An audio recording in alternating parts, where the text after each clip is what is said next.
Le paragraphe 4 de notre extrait de l'architectonique de la raison pure déduit de la distinction établie précédemment entre les deux usages, l'usage théorique et l'usage pratique, de la raison en général, et plus précisément de la raison pure, une bipartition de la métaphysique. Bipartition qui va à l'encontre du sens traditionnel, strictement spéculatif, qu'on a coutume de donner à ce terme de métaphysique. Je cite Kant, la métaphysique se divise en métaphysique de l'usage spéculatif et métaphysique de l'usage pratique de la raison pure. Et elle est ainsi ou une métaphysique de la nature, métaphysique der Natur, ou une métaphysique des mœurs, métaphysique der Sitten. Conformément à sa définition chimico-organique, intussusceptive de l'architectonique, Kant ne se contente pas ici de juxtaposer en extériorité les deux branches de la métaphysique, comme deux parties statiques. Si l'on se souvient du début du chapitre de l'architectonique, le système philosophique, et plus généralement tout système ou toute science, se comprend comme une croissance organique immanente. À travers cette dichotomie d'apparence statique, se joue en réalité la genèse concomitante de la métaphysique des mœurs et de la métaphysique de la nature, chacune croissant à partir d'un moment critique sous-jacent consistant à délimiter l'usage rationnel correspondant. Si l'architectonique exige que tout système croisse du dedans, et si la philosophie pure constitue un système, il faut que la philosophie pure conserve à la fois une unité et se dédouble ou s'autodivise en ces deux ramifications principales que sont les deux métaphysiques. Il faudra, en outre, même si c'est ici plus l'horizon du texte que le texte proprement dit, articuler ces deux métaphysiques, bâtir entre elles un pont, un point de contact, un nœud. Ce nœud qui couronnera tout l'édifice du système critique, qui en sera la clé de voûte, cette pierre qui tiendra ensemble les deux arcs-boutants de la rationalité pure et de la métaphysique, métaphysique des mœurs et métaphysique de la nature, critique de la raison pure et critique de la raison pratique. Ce nœud aura pour nom la liberté. Pourquoi la liberté, plus que toute autre idée de la raison pure? C'est que la liberté est le seul concept pur, la seule idée de la raison, qui soit, tel le dieu Janus, biface. Seule en effet la liberté a une face théorique et une face pratique. En sa face théorique, elle est la liberté transcendantale, c'est-à-dire une idée de la raison pure théorique qui est seulement possible et seulement pensable. Et, en tant que liberté pratique, dans sa face pratique, la liberté est la liberté morale, comme idée de la raison pure pratique.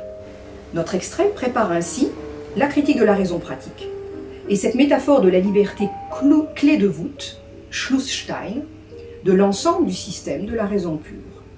Il appartiendra à la liberté, en son double sens positif, spontanéité transcendantale et autonomie pratique, d'articuler en un unique point nodal, en tant que liberté à la fois pratique et transcendantale, c'est-à-dire en tant que liberté pratique reposant sur un fondement transcendantal, selon l'expression du paragraphe 3 de la 9e section de l'antithétique, les deux métaphysiques et les deux critiques qui les préparent à titre de propédeutique. La liberté comme clé de voûte biface sera non pas tant la racine commune originaire de la métaphysique des mœurs et de la métaphysique de la nature, mais le Schlussstein, désignant en architecture littéralement la pierre Stein, qui clôt, schließen, en le couronnant par le haut, l'édifice, et qui lui confère par là son unité systématique. Pour l'heure, Kant n'éprouve pas le besoin de développer davantage son propos sur la métaphysique des mœurs en marge du chapitre du canon de la raison pure qui précède notre texte. Kant se contente ici, en tout cas dans l'édition 1781 de notre texte, d'anticiper sur la place que permet d'assigner à la morale le plan de l'architectonique. Dans le tableau quaternaire des 4 usages croisés de la raison, la morale occupera la case, pour ainsi dire, de la philosophie rationnelle, pure, pratique. Et elle aura pour tâche d'établir les principes purs de l'agir vertueux. Cette ouverture du métaphysique, c'est-à-dire du champ métaphysique, voire cette ouverture du transcendantal à la sphère de l'agir libre sous des lois morales, c'est la grande Erfindung, la grande invention du canon de la raison pure pratique. Et cette invention innervera la fondation de la métaphysique des mœurs de 85, puis, au-delà, la métaphysique des mœurs de 1797. Du fait de l'innovation que constitue la métaphysique des mœurs, le parallélisme architectonique des deux métaphysiques apparaît ici d'une radicale nouveauté dans le paysage de la métaphysique scolaire, de la Schulmétaphysique allemande, de Leibniz, Wolff ou encore Baumgarten. Bien que la critique de la raison pure ne traite pas encore, sinon pour en ouvrir la perspective, pour en esquisser l'horizon, de morale ni de rationalité pratique, la fin de notre paragraphe insère déjà la morale dans le champ métaphysique. Je lis le texte. La morale pure appartient aussi à la branche de la connaissance humaine, mais philosophique, sous-entendu non mathématique, qui vient de la raison pure, bien que nous la mettions ici de côté, comme ne se rapportant pas actuellement à notre but.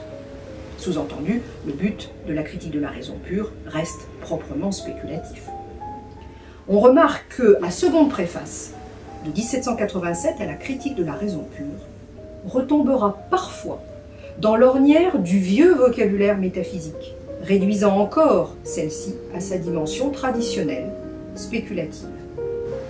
En un repli frileux en deçà de l'audace innovante de 1781, Kant sera tenté parfois de définir encore en 1787 la métaphysique en général comme, je le cite, une connaissance rationnelle spéculative.